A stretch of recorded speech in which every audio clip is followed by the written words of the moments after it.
এই যে লন্ডনে গিয়ে ইংলিশটা বলবে, সেই ইংলিশে যে ভাষণটা দেবেন তারপরে কি ওনারা আর ইংলিশ ভাষাটা মনে রাখতে পারবে তো? সেই রাজ্যের মুখ্যমন্ত্রী নিজের মুখ ঢাকতে হয়তো পশ্চিম বাংলা থেকে নারী দিবসের আগে পালিয়ে যাচ্ছে।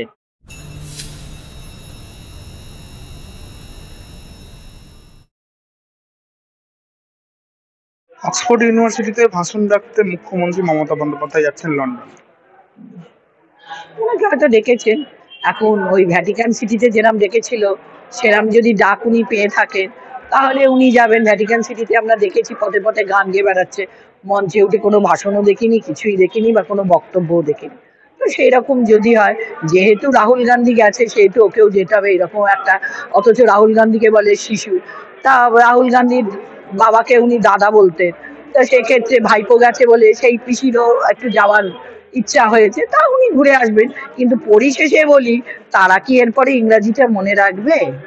আমার একটাই প্রশ্ন, যে উনি যে লন্ডনে গিয়ে ইংলিশটা বলবেন, সেই ইংলিশে যে ভাষণটা দেবেন তারপরে কি ওনারা আর ইংলিশ ভাষাটা মনে রাখতে পারবে তো? আমার একটা কোয়েশ্চেন। বাংলার মুখ্যমন্ত্রী, বাংলার মহিলা মুখ্যমন্ত্রী, পাশাপাশি নারী দিবস, তার আগে বাংলা থেকে মুখ্যমন্ত্রী লন্ডনে যাত্রা, এইটা তো গর্বের বিষয়। আপনি কিভাবে দেখবেন? শুনুন, পশ্চিমবাংলার নারীদেরকে ভুলুণ্ঠিত করে যেখানে আমরা দেখলাম অভয়াকে এইভাবে শেষ করে দিই, অভয়া শুধু কেন, দিকে দিকে অভয়া কাণ্ড ঘটে যাচ্ছে, তাকে সেই রাজ্যের মুখ্যমন্ত্রী নিজের মুখ ঢাকতে হয়তো পশ্চিমবাংলা থেকে নারী দিবসের আগে পালিয়ে যাচ্ছে। আমি তো এই কথাটাই বলবো। তো মুখ্যমন্ত্রীর এই ভাষণের পরবর্তী বার আবারও মুখ্যমন্ত্রী 26-এ নির্বাচন, তার আগে এই যাত্রা, তারপরেও নিশ্চয়ই 26-এও আবার ডাক পাবেন। 26 তো অনেক দূর, আগে 25টা উনি সঠিকভাবে কাটান, তবে তো 26-এর ডাকটা উনি পাবেন। ওনার 25টা আগে স্মুথলি কাটুক। ওনারা তো নিজের দলেই ঠিক নেই, এ ওকে দাওয়াই দিচ্ছে, ও তাকে দাওয়াই দিচ্ছে, এইভাবে তো চলে যাচ্ছে। এ বলে আমায় দেখ, ও বলে আমায় দেখ। উদয়ন গুহর নতুন করে দাওয়াই মন্তব্য। ওরে বাবারে, ওনার কথা তো বলাই বাহুল্য, যে তার বাবাকেই সম্মান করেনি, যে তার বাবাকেই চোর ছ্যাঁচোর বলেছে, সে আমাদের আপনাদেরকে কি বলবে? আর দাওয়াই, কার যে কপালে কি আছে সেটাও জানে না। শীতলকুচিটা মনে উনি ভুলে গেছেন, উনি মাথা ভাঙাটা ভুলে গেছেন, উনি সিতাইটা ভুলে গেছেন, উনি দিনাটা থেকে এরপরে নড়তে পারবেন তো? বিরোধীরাও প্রস্তুত রয়েছে সেখানে। যাদবপুরে নির্বাচন, সেই নির্বাচন নিয়ে বাম ছাত্রদের যে আন্দোলন, তাতে যে শিক্ষামন্ত্রীর গাড়ি চাপা দিয়ে যে দুর্ঘটনার সম্মুখীন হলেন, এবং সেই গাড়ির যে নথি সেটাও বাস্তবে ফেল, সেই জায়গা থেকে ওই গাড়ি কিভাবে শিক্ষামন্ত্রী ব্যবহার করতে পারেন? টোটাল মন্ত্রিসভাটাই তো ফেল, তাতে আর একটা গাড়ির কাগজপত্র ফেল থাকবে? এটার কি করণীয় রয়েছে? এটা কি বলার আছে আর? শিক্ষামন্ত্রী নিজেই তো ফেল। আজকে এতদিন অবধি শিক্ষার এই যে বেহাল অবস্থা, শিক্ষাক্ষেত্রে নৈরাজ্য চলছে, সবটাই তো ওনার ফেল। এবং সেই ফেল গাড়ি নিয়েই তাই ওনারা চলেছেন। ওনারা তো টোটালটাই ফেল, খালি মসনদে বসে রয়েছেন শুধুমাত্র পয়সা নিয়ে। আর তো কিছু না, মানুষকে বোকা বানিয়ে 1000 টাকার লোভ দেখিয়ে ছাত্রছাত্রীদের হাতে একটা করে ল্যাপটপ দিয়ে বা ওই ফোন দিয়ে তাদেরকে উচ্ছন্নে পাঠিয়ে দিয়ে আর ওনারা বসে রয়েছেন। তো টোটালটাই ফেল।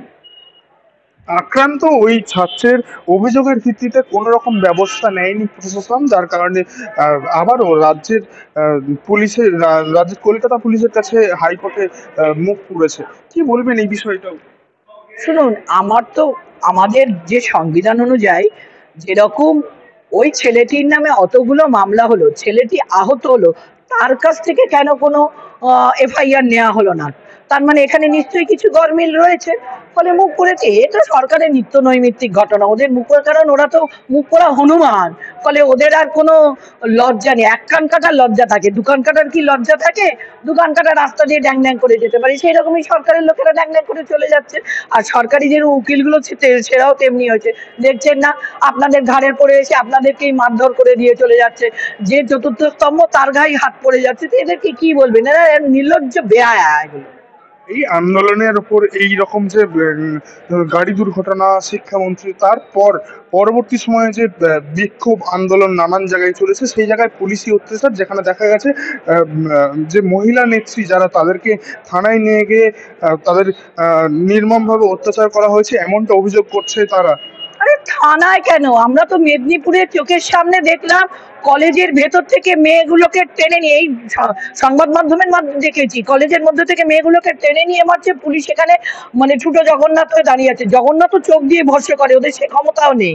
ওরা একদম হাত পা মানে একদম কাটা অবস্থায় ওরা পড়ে রয়েছে। এতে কি বলবেন, এখানে না নারীর সম্মান রয়েছে, না ছাত্রছাত্রীর সম্মান রয়েছে, কারোরই কিছু নেই। একমাত্র যে একটাই পোস্ট বাকি, ল্যাম্প পোস্ট বলে দিয়েছে ওরা, ফলে মমতা ব্যানার্জি ছাড়া কারোরই এখানে সিকিউরিটিও নেই, কারোর এখানে কিচ্ছু নেই। যে তৃণমূল করবে তার ছাড়া কারোর কিচ্ছু নেই, তাদের বাঁচার অধিকারটাই এরা ধ্বংস করে দিচ্ছে।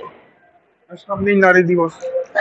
আর লজ্জার কথা বলবেন না, শোক, তাপ, দুঃখ, লজ্জা সব নিয়ে আমরা বাংলার নারীরা রয়ে রয়েছি। আমাদের ভাবতে অবাক লাগে যে ১০০ বছর আগে এই বাংলারই মেয়ে সরোজিনী নাইডু সারা ভারতবর্ষের কংগ্রেসের সভাপতি হয়েছিলেন। এ ভাবতে অবাক লাগে এখানে প্রীতিলতা ওয়াদ্দেদার জন্মেছিলেন, ভাবতে অবাক লাগে এখানে সারদা মা জন্মেছিলেন, আর সেই নারীরা এখানে ভ্রুলুণ্ঠিত হচ্ছে। সারদা মায়ের এক রূপ তাহলে মমতা বন্দ্যোপাধ্যায়। ওটা মদন মিত্রর কাছে, তিনি হয়তো তখন সুস্থ ছিলেন না, তাই জন্য উনি বলে ফেলেছেন। এবং নির্মল মাঝির কাছে, যে কুকুরের ডায়ালিসিস করতে ওই পিজিতে যান, তাদের কাছে হয়তো হবে, আমার কাছে নয়। তিনি আমার কাছে যথেষ্ট নমস্য ব্যক্তি, এবং আমি মনে করি তাকে যথেষ্ট অপমান করা হয় এই ব্যাপারে টেনে এনে।